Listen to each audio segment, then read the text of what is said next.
በአገራችን ቁጭራ ሰፈር ይባላል። በትክክል አካባቢውን ስም ብጠራ አንዳንድ እህት ወንድሞቼ የዛ አካባቢ ተወላጅ ወይም ደግሞ ነዋሪ ልትሆኑ ስለምትችሉ ቅር እንዳትሰኙ ይሄ ቦታ የሚገኝበትን ሰፈር አልጠራም። በውጭ ሀገር ግን በአሜሪካም በአውሮፓም በኤዥያም ሬድ ላይት ዲስትሪክት በመባል ይታወቃል። ወይም ደግሞ አማርኛው እንደወረደ የሴተኛ አዳሪዎች መንደር በመባል ይታወቃል። ሰላምታዬ ለሁላችሁ ይድረስ። ፍቅረ ገብርኤል ነኝ። ዛሬም ለየት ባለ ቪዲዮ ተገናኝተናል። እስከ ቪዲዮ መጨረሻ ከኔ ጋር ቆዩ። ከኔ ጋር እስከ ቪዲዮ መጨረሻ የምትቆዩ ከሆነ በአንድ አጋጣሚ ያገኘሁት ሰው ቁጭራ ሰፈር ነው ተወልጄ ያደግኩት ብሎ እዛ ሰፈር ውስጥ ተወልዶ በማደጉ ካገኘው ከተጠቀመው ነገር የበለጠ በነፍሱም በስጋውም በመንፈሳዊ ህይወቱም በትዳር ህይወቱም ያጋጠመውን ከባድ ህይወት በሰፊው አጫውቶኛል። ወደ ዋናው ጉዳይ ከመግባቴ በፊት ስለዚህ ሬድ ላይት ዲስትሪክት ስለሚባለው ቦታ አንዳንድ ነገር ልበላችሁ። በሆላንዷ ከተማ አምስተርዳም በነውጠኝነቱና በሴተኛ አዳሪዎቹ ብዛት የሚታወቀው ይሄ ሬድ ላይት ዲስትሪክት እየተባለ የሚታወቀው በ1385 እንደተገነባ የታሪክ መዛግብቶች ይናገራሉ። በወቅቱ እነዚህ ሆላንዳውያን ይህን ቦታ ሲገነቡት የዝሙት መናኸሪያና የነውጥ ከተማ እንዲሆን ፈልገውት ሳይሆን አካባቢው የውሃ ዳርቻ በመሆኑና ለንግድ የተመቸ በመሆኑ ነበረ ይህን ቦታ የገነቡት። ወደዚህ የንግድ ከተማ ከተለያየ ዓለም የሚመጡ ነጋዴዎች እንደመኖራቸው ነጋዴዎች ካሉ ምግብ ቤት አለ፣ ምግብ ቤት ካለ መጠጥ ቤት አለ፣ መጠጥ ቤት ካለ ደግሞ ሴተኛ አዳሪነት አለ። ሴተኛ አዳሪነቱም ካለ በዛው ልክ ስርቆቱም ዘረፋውም አመጹም አይጠፋም። ሆላንድ አምስተርዳም የሚገኘው ሬድ ላይት ዲስትሪክት ይሄን ነበር ሲያስተናግድ ለዘመናት የኖረው። የሚገርማችሁ ነገር የሆላንዱ ሬድ ላይት ዲስትሪክት የሴተኛ አዳሪዎች መናኸሪያ ከተፈጠረ በኋላ እነሱን በመከተል እንደዛ አይነት ቦታዎች በመላው ዓለም ፈልተዋል። በተለይ ደግሞ በአውሮፓ የሆላንዷ አምስተርዳምን ተከትላችሁ እናንተም የግድ የዝሙት መናኸሪያ ያስፈልጋችኋል ተብለው የታዘዙ እስኪመስል ድረስ በእንግሊዝ፣ በቤልጂየም፣ በፈረንሳይ፣ በጀርመን ምን አለፋችሁ በጠቅላላ አውሮፓ ማለት ትችላላችሁ። አውሮፓ ብቻ አይደለም ኤዥያም ጭምር አለ። ምን እሱ ብቻ በአገራችንም የጣሊያኑን ወረራ ተከትሎ ኢትዮጵያን ለመግዛት ሀገራችንን የወረሩት ጣሊያኖች ሴተኛ አዳሪነትን እንዳስጀመሩና እንዳስፋፉ በሰፊው ይነገራል። ለዚህም ነው በመዲናችን በአዲስ አበባ ከተማ የተለያዩ ቦታዎች የዝሙት ሰፈር፣ የዝሙት መናኸሪያ ተብለው የሚታወቁ አሉ።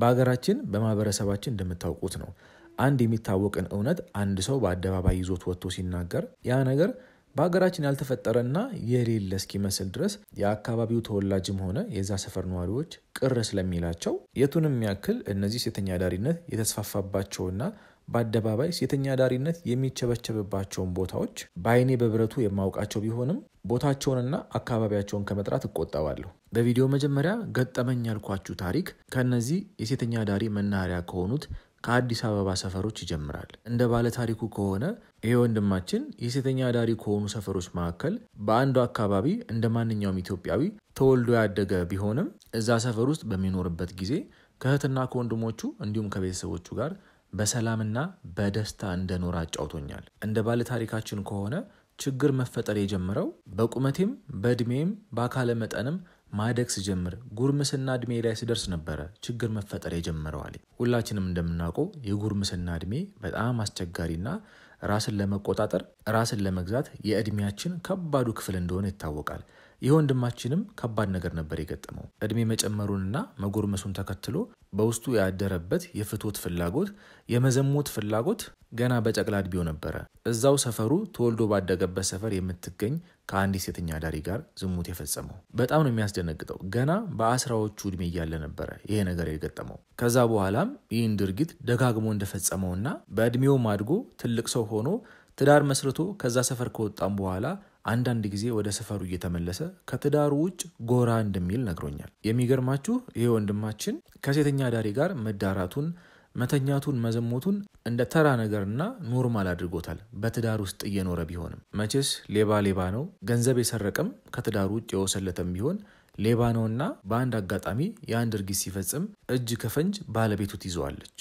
ለውሸትም ለክህደትም እንደዚህ አይነት ድርጊት ፈጽም ያላቅም ብሎ ለመዋሸትም ለማስመሰልም በማይመች ሁኔታ ነበር የተያዘውና ባለቤቱ ይሄን ድርጊት በማወቋ ትዳሩ እስከ መፍረስ ልጆቹም እስከ መበተን ደረጃ ደረሱ። እና ይሄ ወንድማችን ብዙዎቻችን እንደምናደርገው ችግር ሲገጥመን በመከራ ውስጥ ስንሆን የምንሸሸግባት የምንደበቅባት የፈለገውን ያክል ኃጢአተኛና በደለኛ ብንሆንም ፊቷን የማታዞርብን በየቀኑ ኑ ልጆች የምትለን ቤተክርስቲያን አለችና የወንድማችን በዛ በከባዱ ወቅት ወደ አንድ ገዳም ሄዶ ጸበል መጠመቅና በጾም በጸሎት ተወስኖ እዛ ገዳም ውስጥ ለ7 ቀን ይቆያል። እነዛ በቆየባቸው 7 ቀናት ውስጥ ጸበል በሚጠመቅበት ሰዓት እንደዛ በየሴተኛ አዳሪው ቤት ሲያልከሰክሰውና በዝሙት ምክንያት ልጆቹን እስከ መበተን ያደረሰውን የዝሙት መንፈስ ይያዛል፣ ይጋለጣል። የወንድማችን ከዛ በፊት ምንም አይነት የመንፈሳዊ ሕይወት ልምድ ስለሌለው ጸበል ውስጥ ገብቶ በመጮሁና በመለፍለፉ መደናገጥና መረበሽ ቢገጥመውም በወቅቱ በዛ ጸበል ቤት ውስጥ መስቀል ያሳልሙና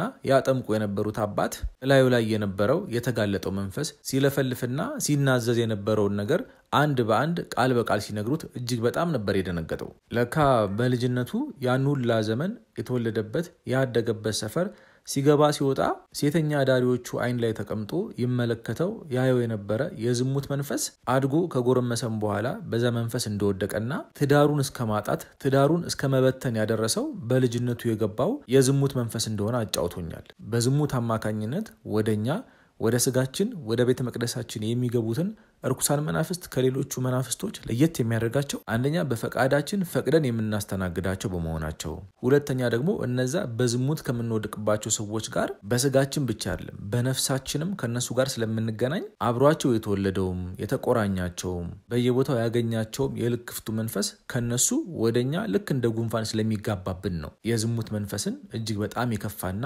አደገኛ የሚያደርገው። ይሄ ብቻ አይደለም። አንዳንድ ሴተኛ አዳሪዎችም ቢሆኑ መልኳ ባማረችና ብዙ ደንበኛ ባላት ጎረቤት ሴተኛ አዳሪ መበለጥ ስለማትፈልግ ያያት ወንድ እንዲወዳትና ከሷ ጋር በዝሙት እንዲወድቅ በዝሙት ከወደቀም በኋላ የሷ ደንበኛ ሆኖ ልክ እንደ ድመት ከስሯ እንዳይጠፋ የሚያደርግ ድግምት እንደሚያስደግሙና ገበያቸውም እንዲደራላቸውና በየጠንቋይ ቤት እንደሚዞሩ ከጠንቋዮቹም ጋር ዝሙት እንደሚፈጽሙ ሰምቻለሁ። ለዚህም ይመስለኛል ይሄ ወንድማችን ላይ የደረሰው ፈተና ከባድ የሆነው። መጽሐፍ ቅዱስ ሲናገር በዋጋ ተገዝታችኋልና ራሳችሁን ጠብቁ፣ ቤተ መቅደሳችሁን የኔ መኖሪያ ነውና ራሳችሁን ጠብቁ ያለውና ሁላችሁም ይሄ መልእክት የደረሳችሁት ወንድሞቼ ራሳችሁን ጠብቁ መልእክቴ ነው።